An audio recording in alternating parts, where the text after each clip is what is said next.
Hello viewers, welcome to my channel. Class 6 की हम NCERT कर रहे थे और उसी चैप्टर में हम वापस लौट के जाएंगे। चैप्टर 8 में अपने विलेज टाउन्स एंड ट्रेड को हम कर रहे थे। दो पार्ट तक से कवर हो चुके थे। ये लास्ट पार्ट है, पार्ट 3। हमने काफ़ी कुछ पढ़ लिया था। थोड़ा सा समराइज फॉर्म में बताना पड़ेगा कि आयरन टूल्स एग्रीकल्चर के बारे में हमने पढ़ा था, इरिगेशन के बारे में हमने थोड़ा बहुत जान लिया था, एक्सरसाइज थी हमारी ये। उसके बाद गांव में कौन कौन लोग रहा करते थे इसके बारे में पढ़ा था। कॉइन्स के बारे में हमने देखा था, पंच मार्क कॉइन्स कौन से होते हैं ये हमने देखा था। सिटीज़ विद मैनी फंक्शंस हमने पढ़ा था, सिटीज़ में किस किस तरीके से काम होते थे। क्राफ्ट और क्राफ्ट पर्सन के बारे में हमने जाना था और हमने जाना था कि रूल्स क्या थे स्पिनिंग के और वीविंग के। काफ़ी इंटरेस्टिंग थे सुनने में, थोड़ा सा अजीब लगे सुनने में, लेकिन फिर भी जैसा था रूल वैसे रूल थे। हमने क्लोजर लुक देखा था अरिकामेडू पे, जो कि एक कोस्टल सेटलमेंट थी जहाँ पर गुड्स की लोडिंग एंड अनलोडिंग हुआ करती थी।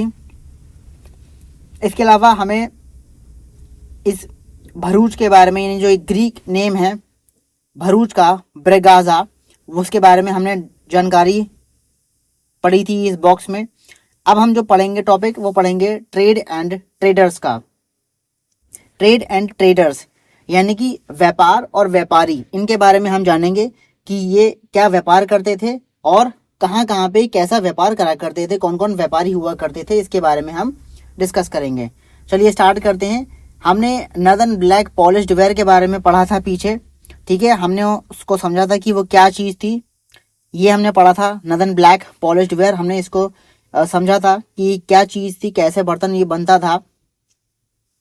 ये एक फाइन पॉटरी थी जो कि स्पेशली बाउल्स में थी, कटोरा टाइप की थी और प्लेट्स में भी बनती थी, जिसके हमें एविडेंसेस मिलते हैं आर्कियोलॉजिकल साइट्स पे पूरे सब कॉन्टिनेंट में कई जगहों पर हमें देखने को मिले हैं।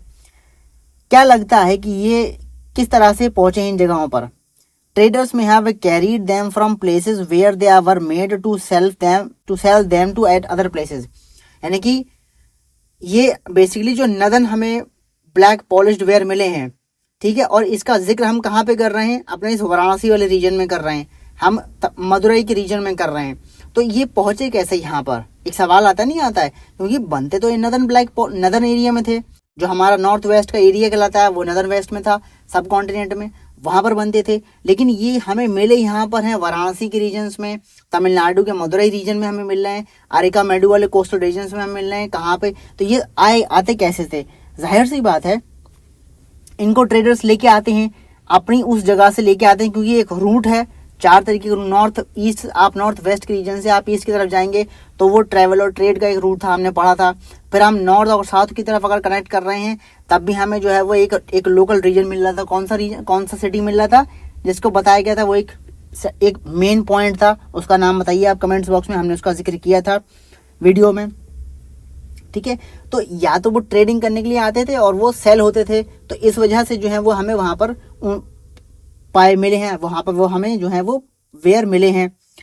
South India was a famous for gold. South India जो है वो सोने के लिए मशहूर है, स्पाइसेस के लिए मशहूर है, मसालों के लिए, यानी और ख़ास तौर पे पेपर यानी काली मिर्च और कुछ प्रीशियस स्टोन्स के लिए फेमस है साउथ इंडिया। पेपर जो कि काली मिर्च कहलाती है, वो पर्टिकुलरली इसकी ज़्यादा वैल्यू है रोमन एम्पायर में, so much so it that is was known as the black gold.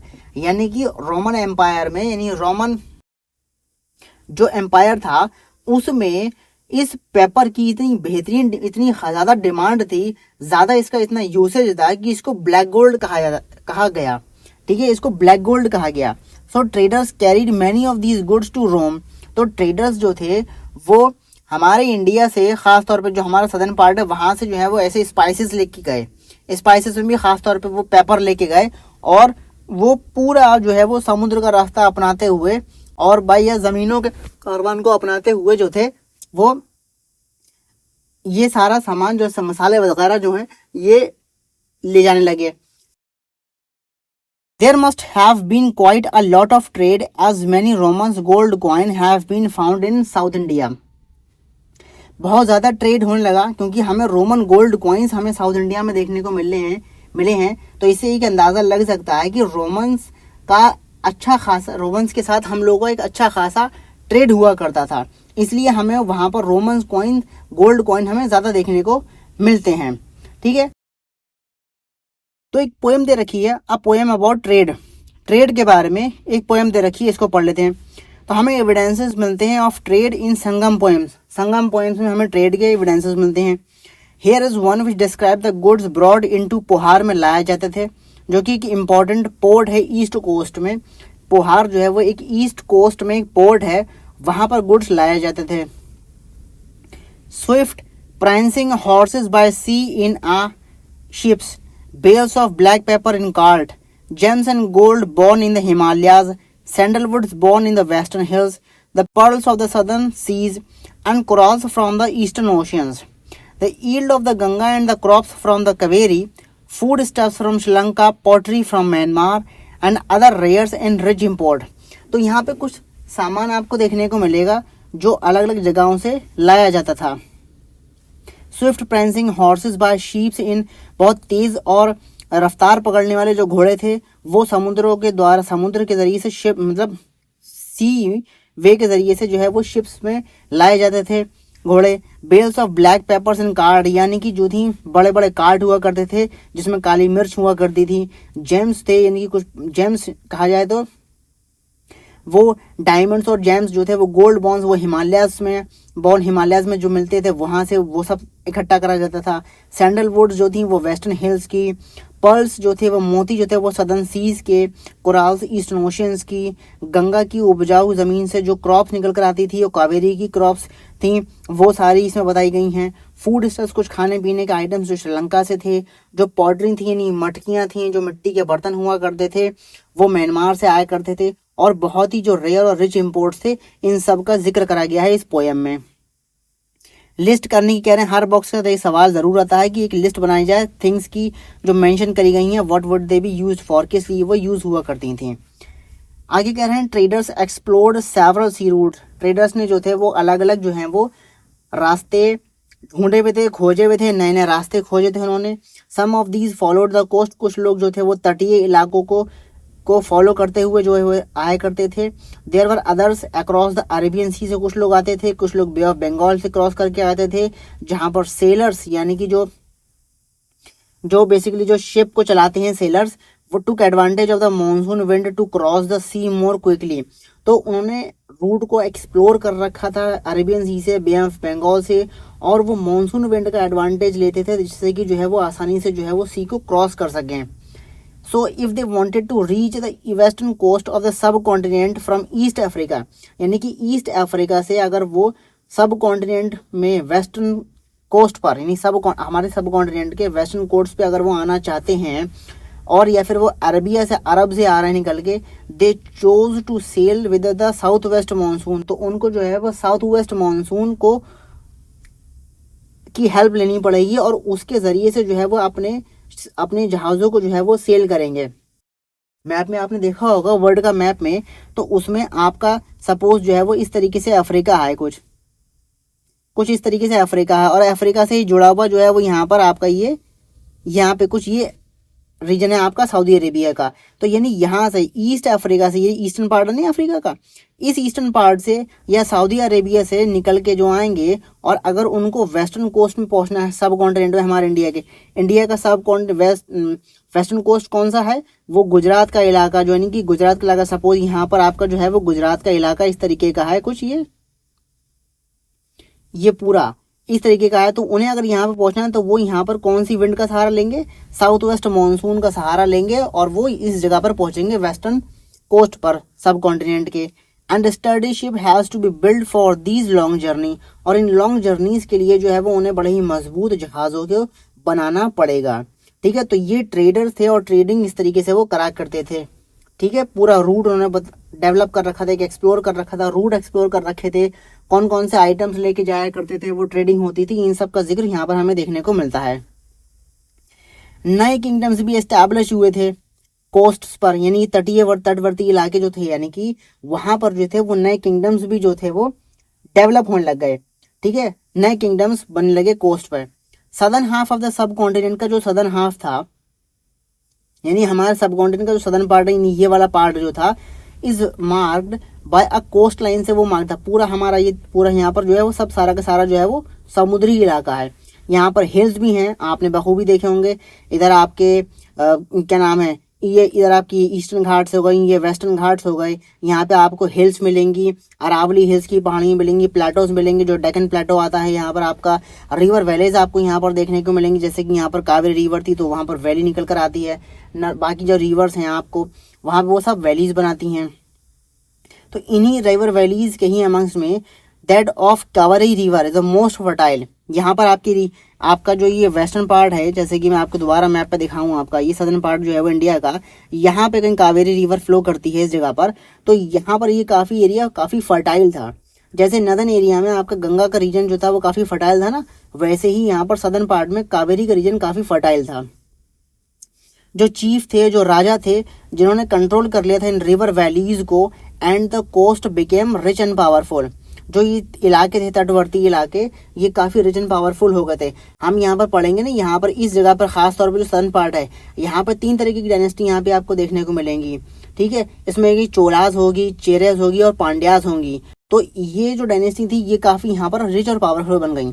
Sangam poems जो थी वो मेंशन करती हैं मोविंदर्स के बारे में। संगम पोएम्स हमने जो सुनी थी वो मेंशन करती हैं मोविंदर्स के बारे में। और ये एक तमिल वर्ड है जिसका मतलब होता है 3 chief. 3 chief used for the head of ruling 3 families, जिनका मैंने अभी नाम जिक्र लिया, चोलास, चेराज और पांड्याज। ये आपको इसी लोकेशन में यहाँ पर देखने को मिलेंगी सदर्न रीजन में। मैप 7 पेज नंबर 87 में आपको जब मैप आप देखोगे तब आपको पता चलेगा चोलास, चेराज और पांड्याज के बारे में। तो ये इन संगम पोएम्स के बारे में हमें मिलता है मोवेंदर। और मोवेंदर का मतलब क्या होता है? 3 चीफ, 3 चीफ्स का जिक्र होता है, तो हम कहते हैं तो हम वहाँ पर मोवेंदर टर्म यूज कर रहे हुए हैं, जो काफ़ी पावरफुल रहे सदर्न इंडिया में 2300 साल पहले, 2300 साल पहले। ये 3 जो थे ये काफ़ी पावरफुल रूलिंग रही थी इन तीनों की। Each of the 3 chief has 2 centres of power. इन तीनों चीफ की जो थी वो 2 सेंटर ऑफ पावर थी, एक inland and 1 at the coast. यानी कहने का मतलब ये है कि एक तो इनलैंड एरिया मतलब जो है जो ज़मीनी एरिया है, यहाँ पर जो भी ज़मीनी एरिया था, ये ज़मीनी एरिया है जितना भी, ये ज़मीनी एरिया यहाँ पर इनका कब्जा था। दूसरा जो था वो इनका कोस्टल एरिया, यानी जो ये किनारा, जो समुद्री किनारा कहलाता है, वहाँ पर इनका कब्जा था। तो ये 2 इनकी सेंटर ऑफ पावर हुआ करती थी। One of these 6 cities 2 were very important. 6 शहरों में से इनकी 2 बड़ी ही इंपॉर्टेंट, बड़ी ही खास जगह थी, जिनका नाम था पुहार और कावेरीपट्टनम। जैसे कि हमने ऊपर देखा कि अभी कहानी पढ़ी थी कि पुहार में, पीछे हमने जो थी वो एक पोएम पढ़ी थी, ये पुहार पे जो गुड्स की लोडिंग और अनलोडिंग होती थी उसकी बात यहाँ पर कर रहे हैं। तो ये वही पुहार है जो कि ईस्टर्न कोस्ट पे कावेरीपट्टनम पे एक पोर्ट है। द पोर्ट ऑफ चोलास का पोर्ट था। और दूसरा था मदुरई, जो कि कैपिटल थी पांड्यास की। चोलास का पोर्ट था ये पुहाई कावेरीपट्टनम, और मदुरई जो कि कैपिटल रही थी पांड्यास की। आगे कह रहे हैं the chief did not collect regular taxes. यहाँ का जो चीफ था वो रेगुलर टैक्सेस कलेक्ट नहीं करता था। Instead demanded and receive gifts from the people. वो टैक्स नहीं लेता था, वो डिमांड करता था कि भाई मुझे जो है वो गिफ्ट दिए जाएं, और वो उन्हें रिसीव करता था। ऑल्सो जो था वो मिलिट्री एक्सपेडिशंस पर निकलता था, और जो वहाँ से भी जो उनको ट्रिब्यूट मिलती थी उन नेबरिंग एरियाज से उनको वो कलेक्ट करता था। कुछ वेल्थ को जो है वो और अपने पास रखता था, और कुछ को जो है वो बाकी अपने सपोर्टर्स में डिस्ट्रीब्यूट कर देता था। साथ में including members of their family members, और जो सोल्जर्स हैं और पोएट्स हैं जो भी हैं, उनको वो डिस्ट्रीब्यूट अपने पास रखने के बाद जो भी चीज़ें उसके पास, जो भी उसको ट्रिब्यूट मिलती थी, उसको जो है डिस्ट्रीब्यूट कर देता था अलग अलग लोगों में। कई सारे जो पोएट्स थे जिन्होंने पोएट्री कंपोज करी थी are found in Sangam collection में। उनको संगम कलेक्शन में वो पोएट्री हमें देखने को मिलती है उन पोएट्स के द्वारा, जो कि लिखी गई थी चीफ की तारीफ करने के लिए। मतलब चीफ की तारीफों का वर्णन मिलता है उन पोएट्स में। जो उन्होंने पोएट्री लिखी हैं उन पोएट्री में जो है वो तारीफ लिखी गई है चीफ की। Who often rewarded them with the precious stone, gold, horses, elephant, chariots and fine cloth। जो उनको जो था वो इनाम देता था। इनाम में क्या देता था? प्रेशियस स्टोन, बड़े ही बेशकीमती पत्थर, सोने, घोड़े, हाथी, रथ और बड़े ही उम्दा कपड़े, वो उनको गिफ्ट में देता था उन पोएट्स को जो पोएट्री लिखते थे उसकी तारीफ में। करीब अराउंड 200 ईयर्स लेटर, 200 साल बाद, एक डायनेस्टी जिसका नाम है सातवाहन डायनेस्टी, ये पावरफुल हो गई वेस्टर्न इंडिया में। सी पेज 7, मैप 7 पेज नंबर 87 में आपको ये देखने को मिलेगी वेस्टर्न इंडिया में सातवाहन नाम की डायनेस्टी थी जो 200 साल बाद जो है वो डेवलप हुई, पावरफुल हुई। मोस्ट इंपॉर्टेंट रूलर जो था वो उस सातवाहन डायनेस्टी का था गौतमी पुत्र श्री सतकर्णी। गौतमी पुत्र श्री सतकर्णी ये इंपॉर्टेंट रूलर रहा सातवाहन डायनेस्टी का। We know him about from an inscription compose on behalf of his mother, यानी गौतमी पुत्र श्री सतकर्णी की मदर के बिहाफ पर लिखा हुआ जो एक इंस्क्रिप्शन था उससे ये पता चलता है इसके बारे में कि ये पावरफुल था। गौतमी बालासारी, गौतमी बालश्री। अब यहाँ पर आप कुछ नोटिस करेंगे कि जो नाम है ना सातवाहन के पावरफुल रूलर का जो नाम है वो गौतमी पुत्र है, और गौतमी पुत्र जो है वो गौतमी यानी इन्होंने अपने माँ के नाम पे अपना नाम रखा है, माँ के नाम पे इन्होंने अपना नाम रखा है। तो इससे अंदाजा लगा सकते हैं कि थोड़ा सा मैटरनल अट्रैक्शन यहाँ पर देखने को मिलता है। उसने और उसके जो दूसरे सातवाहन रूलर्स थे were known as lords of the Dakshinapatha. जो गौतमी पुत्र श्री सतकर्णी और उसके जो दूसरे सातवाहन रूलर्स थे उनको जो है वो लॉर्ड ऑफ दक्षिणापथ कहा गया है। लिटरली एक route leading to the south, जो कि साउथ की तरफ एक रूट निकल कर जाता है, which also used as a name for the entire southern region, का वो एक मुख्य भाग बन गया वो region. He sent his army to the eastern western southern coast. तो उसने जो थी वो अपनी आर्मी को जो है वो ईस्टर्न वेस्टर्न और सदर्न कोस्ट में जो है वो अपनी आर्मी को भेज दिया। अब अपने टेरिटरी को हर कोई एक्सपेंड करना चाहता है तो उसने अपनी आर्मी को इस पर्पज से जो है वो चारों तरफ एक तरीके से 3 तरफ फैला दिया। ठीक है, अब क्यों लगता है कि वो कंट्रोल करना चाहता था कोस्टल रीजन्स पर, कोस्ट के तटीय इलाके पर वो क्यों अपना कंट्रोल करना चाहता था, इसके बारे में आप बताइए क्यों ऐसा लगता है आपको, आपकी क्या सोच है। सिल्क रूट और कुशानास के बारे में जान लेते हैं थोड़ा सा। कुछ किंग ने कोशिश करी थी लार्ज पोर्शंस को, रूट के लार्ज पोर्शंस को जो है वो कंट्रोल करने की। दिस वाज बिकॉज इसलिए क्योंकि they could benefit from the taxes, जो टैक्सेस मिलते थे उससे उनको फायदा होगा, ट्रिब्यूट्स और गिफ्ट मिलेंगे उनको। जो ट्रेडर्स लेकर आया करते थे, बड़े लंबे लंबे रास्ते नापते हुए आया करते थे और ट्रिब्यूट्स और गिफ्ट दिया करते थे, टैक्सेस दिया करते थे, इससे उनको बेनिफिट होगा। तो कई सारे राजाओं ने जो है वो कोशिश करी उस रूट को कंट्रोल करने की। इन रिटर्न में they often protected the traders, को उन्होंने जो है वो प्रोटेक्ट भी किया, कहीं उनको कोई प्रोटेक्शन मिली जो पास कर गए थ्रू देयर किंगडम से फ्रॉम अटैकर्स एंड रॉबर्स। जो भी जो लुटेरे थे बीच में उनको लूट लिया करते थे, उनसे उनकी प्रोटेक्शन भी होती थी और इसलिए जो है वो उनको ट्रिब्यूट और गिफ्ट वगैरह भी दिया करते थे। Best known of the rulers का जो बेस्ट नोन था वो control the silk route were the Kushanas, यानी कुशानाज ने जो है वो सिल्क रूट पे एक बेहतरीन तरीके से जो है वो कंट्रोल कर लिया था और वो एक बेस्ट नोन रूलर जाना जाता था इस रूट पे कंट्रोल करने के लिए, जिसने रूल करा इस सेंट्रल एशिया पर और नॉर्थ वेस्ट के रीजन में इंडिया के करीब 2000 साल पहले की बात है ये। ठीक है, 2 मेजर सेंटर्स थे पावर के, वो एक पेशावर में और एक मथुरा में। देखिए मथुरा इंपॉर्टेंट फिर से सिटी हो गया लोकेशन। ठीक है, तो पेशावर में और मथुरा में इसका अच्छा खासा एक कंट्रोल रहा कुशानास के द्वारा। तक्षशिला जो कि आपने देखा कहाँ पर है, तक्षशिला आपका कहाँ पर है, ये आपको नॉर्थ वेस्ट रीजन में आपको देखने को मिला था। Was also included in their kingdom, वो भी उनके किंगडम में इंक्लूड था। उनके रूल के टाइम पे, कुशानास के रूल के टाइम पर एक सिल्क रूट की एक ब्रांच थी जो एक्सटेंड करती थी फ्रॉम सेंट्रल एशिया से down to the sea port at the mouth of the river Indus, river Indus के माउथ पर।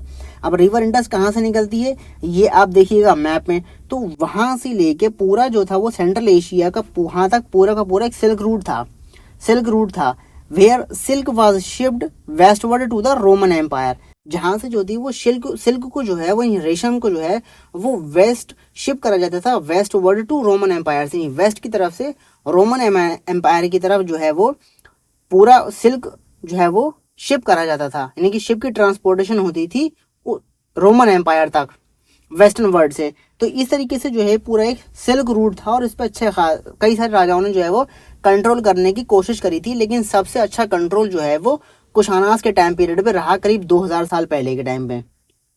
ठीक है, अब चैप्टर यहाँ पर हो गया है खत्म और एक्सरसाइज हो गई है यहाँ पर शुरू। अगर आप ब्रगाजा में रह रहे हैं यानी कि भरूच के इलाके में रह रहे हैं और आप उस पोर्ट को विजिट कर रहे हैं इमेजिन करते हुए, describe what would you see there, तो आप डिस्क्राइब करिए कि आप वहां पे क्या देखते हैं। ठीक है, ये आपका इमेजिनेशन के ऊपर एक क्वेश्चन है। कुछ एक्सरसाइजेज यहाँ पर दे रखी हैं, हर चैप्टर के बाद में कुछ ना कुछ इंपॉर्टेंट एक्सरसाइज दे रखी हैं। आयरन क्या होता है बखूबी पता है। इरिगेशन यानी कि सिंचाई, यानी कि पानी के थ्रू जो है वो खेती करना है, एग्रीकल्चर फसल फार्मिंग करना, ये सारा एग्रीगेशन में आता है। पोर्ट वो होते इलाका होता है जहां पर जो है वो सामान को लोड और अनलोड किया जाता है। संगम के बारे में हमने पढ़ा था, संगम पोएट, संगम लिटरेचर के बारे में हमने जाना था। श्रेणी क्या होते हैं, श्रेणी के बारे में भी हमने जाना था। सिल्क रूट क्या है, सिल्क रूट हमारा अभी हमने देखा कि ये एक बहुत ही उम्दा रूट था जिस पर कुशानास का कंट्रोल था, और इस रूट के थ्रू जो था वो सिल्क जो है वो ट्रांसपोर्ट होता था रोमन एम्पायर की तरफ। ठीक है, ट्रेडर कौन थे, व्यापारी जो ट्रेडिंग करा करते थे। ठीक है, कुछ इंपॉर्टेंट डेट दे रखी हैं, इन पे नजर मार लेते हैं कि beginning of the use of the iron का बिगिनिंग, आयरन की यूज जो हुई थी, आयरन को मतलब आयरन का यूज जो हुआ था शुरुआती दौर में सब कॉन्टिनेंट में, वो 3000 साल पहले हुआ था। 3000 साल पहले जो है वो आयरन का इस्तेमाल हुआ था, जिसमें आयरन प्लोशियर का नाम भी आपने सुना होगा। उसके बाद कह रहे हैं कि increase in the use of the iron का इंक्रीज हुआ, शहरों में आयरन का इस्तेमाल होने लगा, पंच मार्केट कॉइन लगे, यानी 2500 साल पहले की बात बता रहे हैं कि आयरन का इस्तेमाल तेज हो गया। उसके बाद कंपोजिशन हुई संगम लिटरेचर की करीब 2300 साल पहले। ठीक है, उसके बाद यहाँ पर कह रहे हैं कि 2200 से लेके 1900 तक ये जो है वो सेटलमेंट आपको देखने को मिलेगा अरिकामेडू के बीच। अरिकामेडू जो कि एक पोर्ट एरिया कहलाता है। ठीक है, वहाँ ये सेटलमेंट आपको उस समय बताया गया, उसके टाइम पीरियड को यहाँ पर बताया गया है। ठीक है, कुछ और एक्सरसाइज यहाँ पर दे रखी हैं, कुछ इंपॉर्टेंट डेट्स और भी दे रखी हैं कि सिल्क की जो है डिस्कवरी हुई थी 7000 साल पहले। चोलास, चेरास और पांड्यास जो है वो 2300 साल पहले जो है वो हमें देखने को मिले। कहाँ पर, सदर्न पार्ट में मोस्टली। डिमांड जो है वो सिल्क की बढ़ गई रोमन एम्पायर में करीब 2000 साल पहले, इसलिए जो है वो सिल्क रूट जो है वो डेवलप हुआ, रोमन एम्पायर में जो है वो सिल्क जाता था। कनिष्का एंड कुशाना जो थे ये रूलर्स थे 1900 साल पहले।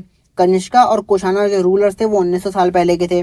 जियान कम्स टू इंडिया 1600 साल में जो है वो 1600 साल पहले जो था वो जियान इंडिया में आए थे ट्रैवल करने के लिए।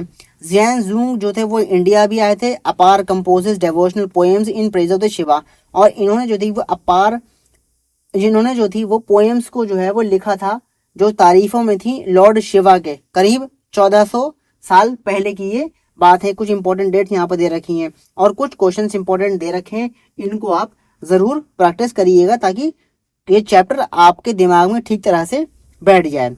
यहीं पर हमारा ये चैप्टर एंड होता है और वीडियो भी हमारा यहीं पर एंड होता है। मिलते हैं जल्दी अगले चैप्टर के साथ। वीडियो पसंद आया हो तो लाइक एंड शेयर करना मत भूलिएगा। चैनल को सब्सक्राइब नहीं किया हो तो चैनल को सब्सक्राइब जरूर कीजिएगा। Thank you and have a nice day.